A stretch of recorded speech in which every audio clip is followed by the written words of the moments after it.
Hello everyone, आज date है 24 फरवरी और द हिंदू एडिटोरियल डिस्कशन में आपका स्वागत है। सबसे पहले हम देख लेते हैं कि आज कौन कौन से आर्टिकल हम डिस्कस करेंगे। एक आर्टिकल हम डिस्कस करेंगे हमारे नेबर कंट्रीज म्यांमार में जो पॉलिटिकल अनस्टेबिलिटी चल रही है उसको हम डिस्कस करने वाले हैं। सेकेंड आर्टिकल हम डिस्कस करेंगे पेट्रोलियम इंडिपेंडेंस को हम कैसे गेन कर सकते हैं, कैसे प्राप्त कर सकते हैं, उसके बारे में आर्टिकल है। तो चलो डिस्कशन स्टार्ट करते हैं। देखो, जो हमारा फर्स्ट आर्टिकल है वो म्यांमार की पॉलिटिकल क्राइसिस से रिलेटेड है। म्यांमार की मिलिट्री ने जो वहां पर डेमोक्रेटिकली इलेक्टेड गवर्नमेंट को ओवरटर्न करके, उसको टॉपलिंग करके जो सारी पावर अपने हाथों में ली है, उसको जल्दी से खत्म करना चाहिए। क्यों? क्योंकि ये सारा जो पॉलिटिकल क्राइसिस है वो वहां की मिलिट्री ने खुद किया है, खुद बनाया है और उसको जल्दी से एंड कर देना चाहिए। कॉन्टेक्स्ट की बात कर लेते हैं। देखो, पिछले 5 साल से म्यांमार जो हमारा पड़ोसी देश है उसमें डेमोक्रेसी थी। जो आंग सान सूकी की जो पार्टी थी वो वहां पर पावर थी, उसके हाथ में पावर थी और साथ में मिलिट्री के साथ में वो पावर को शेयर कर रही थी। लेकिन क्या होता है, दोबारा वहां चुनाव होते हैं और चुनाव में इस बार जो आंग सान सूकी की पार्टी है, एनएलडी पार्टी, उसको मेजोरिटी मिल जाती है। लेकिन सेना जो है वो चाहती थी कि हमारे साथ में पावर शेयर हो और हमें भी यहाँ पर, उनको ये था कि इस बार उनको मेजोरिटी मिलेगी, लेकिन उनको मेजोरिटी नहीं मिल पाती है। लोग पूर्णतया डेमोक्रेसी को अपनाने के लिए वहां पर तैयार थे। लेकिन जैसे ही नई संसद का गठन होने वाला था, उससे पहले ही 1 फरवरी को उन्होंने सब कुछ चेंज कर दिया और कू लगा दिया। कू मतलब होता है तख्ता पलट कर दिया, डेमोक्रेसी को हटा करके सैन्य सरकार वहां बना दी। ये जो सैन्य सरकार है ये म्यांमार में कोई नई बात नहीं है। 1947 में इंडिया आजाद हुआ था और 1948 में ब्रिटेन से म्यांमार आजाद हुआ था। तब से लगभग अब तक 50 ईयर्स तक तो वहां पर सेना का ही शासन रहा है। तो अब दोबारा से सेना ने सब कुछ अपने हाथों में ले लिया है। सेना ने कोशिश की है, एनएलडी जो पार्टी है उसके जो मेजर लीडर्स हैं, टॉप लीडर्स हैं, उन सबको बंद कर दिया है, नजरबंद कर दिया है। इसके अलावा लोगों को बोला है, वार्निंग दी है कि अगर आप प्रोटेस्ट में भाग लोगे तो आप बुरे नतीजों के लिए तैयार रहो। जगह जगह पर मिलिट्री पर्सनल इन सबको डिप्लॉय कर दिया है सैन्य सरकार ने, ताकि जो डेमोक्रेसी है उसको रिस्टोर नहीं किया जा सके। लेकिन लोग जो है वो ये चाहते हैं कि जो भी हमारे इलेक्टेड लीडर्स हैं उनको आप फ्री करो और डेमोक्रेसी को रिस्टोर करो। लास्ट में इस आर्टिकल में जो वहां की सैन्य सरकार है उसके लिए सजेशन दिए गए हैं। सजेशन इस तरीके से दिए गए हैं कि देखो, 5 साल तक वहां डेमोक्रेसी रही, हालांकि पार्शियल डेमोक्रेसी रही, फुल लिबर्टी नहीं मिली वहां की जनता को। लिबर्टी मिली, फ्रीडम मिली, लेकिन एक सीमाओं के साथ में, एक शर्त के साथ में। लेकिन फिर भी वहां के लोगों ने डेमोक्रेसी को तो फील किया ना। तो जो अगर वहां की सैन्य सरकार, मिलिट्री अगर ये सोचती है कि एक बार लोगों के साथ में, लोगों को जो डेमोक्रेसी का फील दिलाया गया और अब उनको दोबारा से हम बंधन में रखें, तो ऐसा कभी नहीं हो पाएगा। उन लोगों को चाहे कितना भी प्रोटेस्ट करने पड़े, वो अब ये जो ब्रूटल क्रैकडाउन्स हैं उनको दोबारा सहन नहीं करेंगे। पहले भी ऐसे प्रोटेस्ट हो चुके हैं, 1988 में, 2007 में पहले भी हुए हैं और उन्हीं से प्रेरित होकर के वहां की जो सेना है उसने 2008 में कॉन्स्टिट्यूशन बनाया था। मतलब वहां का जो कॉन्स्टिट्यूशन है वो सेना के द्वारा बनाया गया है। कॉन्स्टिट्यूशन के अकॉर्डिंग वह चुनाव हुए 2015 में, एनएलडी पावर में आई। लेकिन देखो, वहां की जो मिलिट्री है वो पावर हंगर है, मतलब उसको पावर चाहिए हमेशा, वो अपने हाथ में पावर चाहती है। इसी का तो नतीजा है ना कि वहां पर 5 साल से ज्यादा डेमोक्रेसी नहीं टिक पाई।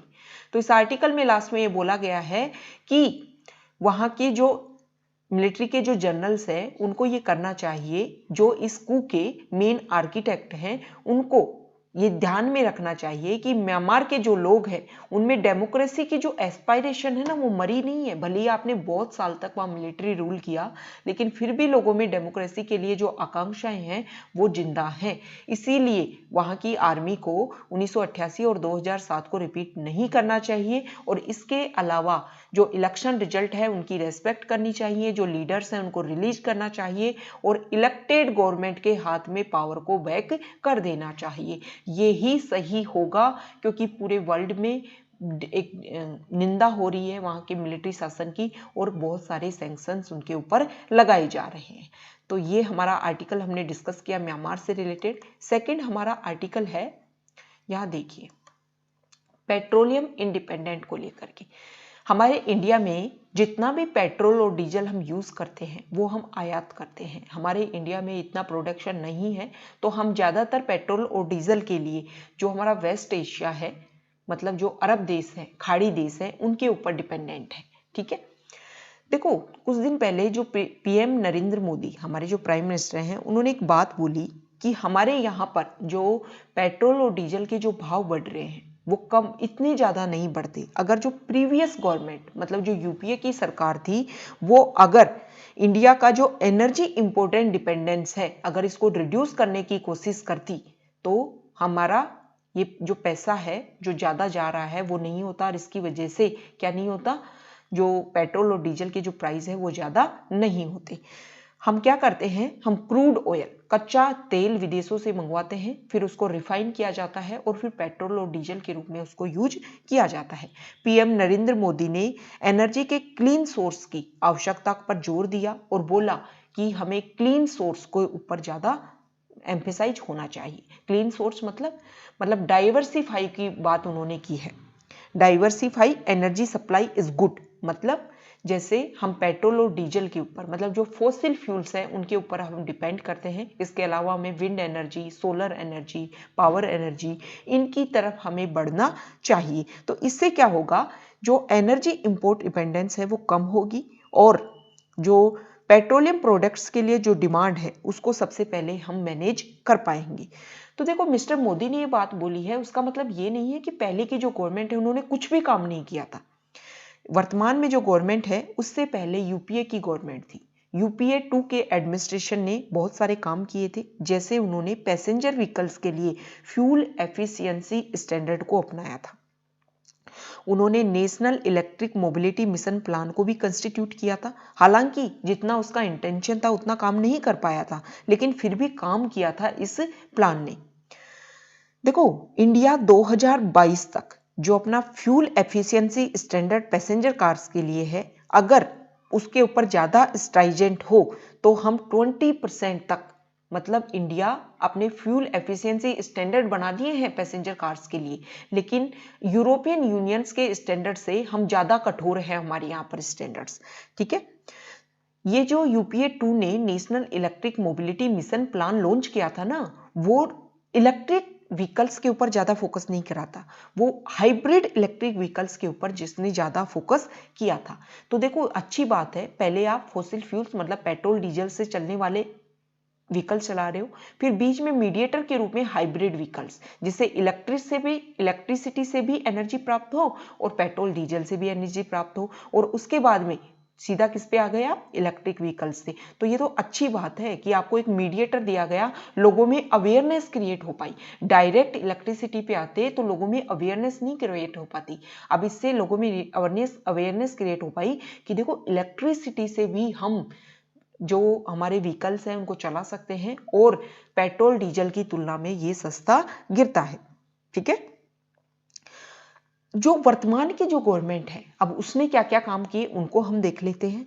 मिस्टर मोदी ने जो एनर्जी सिक्योरिटी है उसको इंक्रीज किया, उसको लिए उसने सेवल इनिशिएटिव स्टार्ट किए। जैसे जो यूपीए गवर्नमेंट थी उसने फ्यूल एफिशिएंसी स्टैंडर्ड सिर्फ पैसेंजर कार के लिए किए थे, लेकिन उन्होंने, मिस्टर मोदी ने हैवी ड्यूटी व्हीकल्स के लिए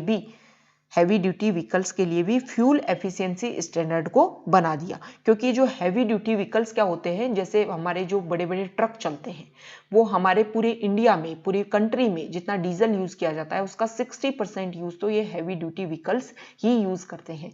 और जब आप फ्यूल एफिशिएंसी स्टैंडर्ड को फॉलो करते हो तो उससे क्या होता है, आपका मतलब जो भी आप, हमारे जो एनवायरनमेंट का प्रोटेक्शन है उसको हम अच्छे से कर पाते हैं, एमिशन कम हो पाता है और फ्यूल भी कम यूज हो पाता है।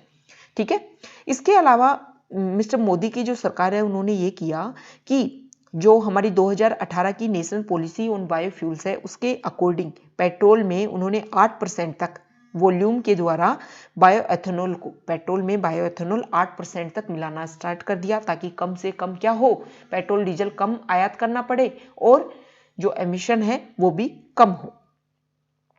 इसके अलावा गवर्नमेंट ने बोला कि फ्यूल के कई पाथवेज इंक्रीज किए, जैसे ट्रांसपोर्ट सेक्टर के लिए स्पेशल नेचुरल गैस, इसके अलावा इलेक्ट्रिक व्हीकल्स के ऊपर लोगों को ज्यादा ट्रांसफर किया मिस्टर मोदी की सरकार ने।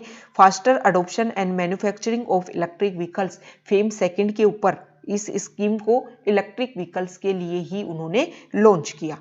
इसके अलावा गवर्नमेंट ने बहुत सारे फिशल और नॉन फिशल इंसेंटिव भी दिए। फिशल मतलब डायरेक्ट जैसे टैक्स संबंधी छूट, नॉन फिशल जैसे मतलब पैसे से रिलेटेड नहीं, जैसे मतलब अगर आप इलेक्ट्रिक व्हीकल्स को खरीद रहे हो या उसकी तरफ लोग ट्रांजिशन हो रहे हैं तो उसको एनकरेज करने के लिए लोगों को ये सुविधाएं दी गई। फिशल मतलब टैक्स संबंधी छूट दी गई। नॉन फिशल मतलब जैसे आपका काम, आपके जो भी कागज है वो जल्दी से पास हो गए, अगर आप बोल रहे हो कि हम इलेक्ट्रिक व्हीकल्स को गेन करने वाले हैं या उसको खरीदने वाले हैं।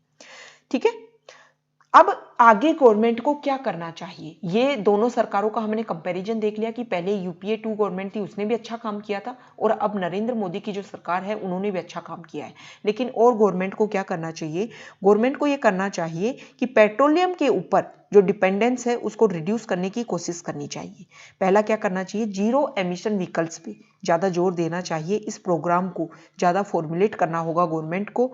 इसके लिए जो मैन्युफैक्चरर्स हैं, जैसे जो हमारी व्हीकल्स जो कंपनी बनाती हैं, उनको एक certain number of electric vehicles बनाना होगा। मतलब उनको टारगेट देना होगा कि आपको एक साल में इतने व्हीकल्स बनाने हैं। ऐसे प्रोग्राम चाइना में, यूएस के कुछ स्टेट्स में, कनाडा के ब्रिटिश कोलंबिया में और साउथ कोरिया में ऐसे प्रोग्राम चलाए जा रहे हैं। उनसे काफी फायदा भी हो रहा है। देखो, इंडिया में जो मैन्युफैक्चरर्स हैं अभी कंपनियों के जो गाड़ियां बनाते हैं, वो सिर्फ वेट एंड वॉच एटीट्यूड है उनका। जो व्हीकल्स जो बना रहे हैं, जो इलेक्ट्रिक मोबिलिटी जो व्हीकल्स बना रहे हैं, उनमें नए नए खिलाड़ी उतर रहे हैं। जो पहले के मैन्युफैक्चरर हैं वो देख रहे हैं कि इससे कितना फायदा होने वाला है, कैसे ये वर्क करने वाला है। तो क्या करना चाहिए कि जीरो इमिशन व्हीकल प्रोग्राम को सभी मैन्युफैक्चरर्स के ऊपर इंप्लीमेंट करना चाहिए ताकि वो स्टार्ट कर सके इलेक्ट्रिक व्हीकल्स को और सभी ऑल मार्केट सेगमेंट्स के अक्रॉस ये प्रोड्यूस हो सके। मतलब उन मैन्युफैक्चरर्स को हम पहले भी डिस्कस कर चुके हैं, उनको एक टारगेट देना चाहिए कि आपको एक साल में इतने इलेक्ट्रिक व्हीकल्स तो बनाने ही बनाने हैं। दूसरा, गवर्नमेंट को क्या करना चाहिए, गवर्नमेंट को फ्यूल एफिशिएंसी को स्ट्रेंथन करना चाहिए। जैसे new passenger cars, commercial vehicles, इनके लिए भी फ्यूल एफिशिएंसी स्ट्रेंथन को बढ़ाना चाहिए।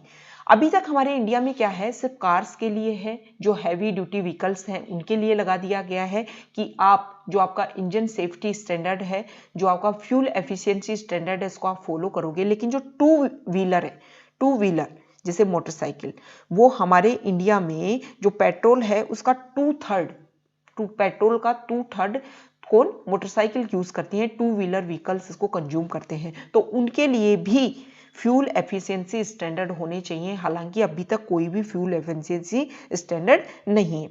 अभी हाल ही में international council on clean transportation ने सजेस्ट किया था कि अगर टू व्हीलर्स के द्वारा 2030 तक फ्यूल कंजम्पशन को, मतलब इनके लिए अगर ये स्टैंडर्ड बना दिए जाते हैं तो इनका फ्यूल कंजम्पशन में 50% तक कमी आ जाएगी।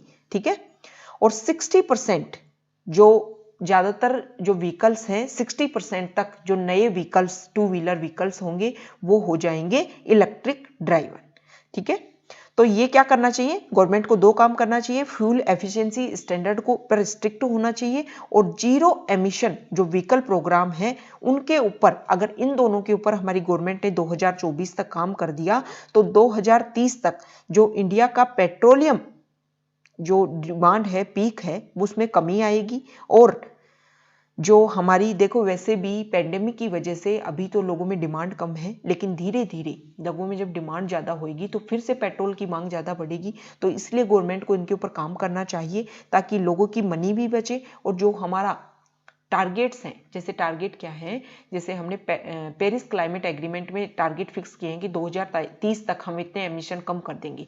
तो इनमें भी एमिशन भी कम होगा, जो हमें आयात करना पड़ता है पेट्रोल डीजल वो भी कम होगा, लोगों की जेब पर भी खर्चा कम पड़ेगा और सब कुछ अच्छा ही अच्छा होगा।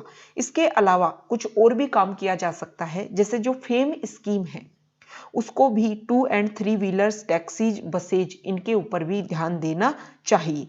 इसको न केवल पैसेंजर कार्स के ऊपर बढ़ना चाहिए बल्कि कमर्शियल व्हीकल्स, इसके अलावा एग्रीकल्चर ट्रैक्टर्स जो होते हैं, मतलब एग्रीकल्चर सेक्टर में जो ट्रैक्टर यूज़ किए जाते हैं उनके ऊपर भी इसको एक्सटेंड करना चाहिए। अभी जो फेम स्कीम है वो 2 एंड 3 व्हीलर्स, टैक्सीज, बसेज, इनके ऊपर ही फोकस करती है और अब इनको सभी पैसेंजर कार्स, कॉमर्शियल व्हीकल्स और एग्रीकल्चर ट्रैक्टर्स के ऊपर एक्सटेंड करना चाहिए।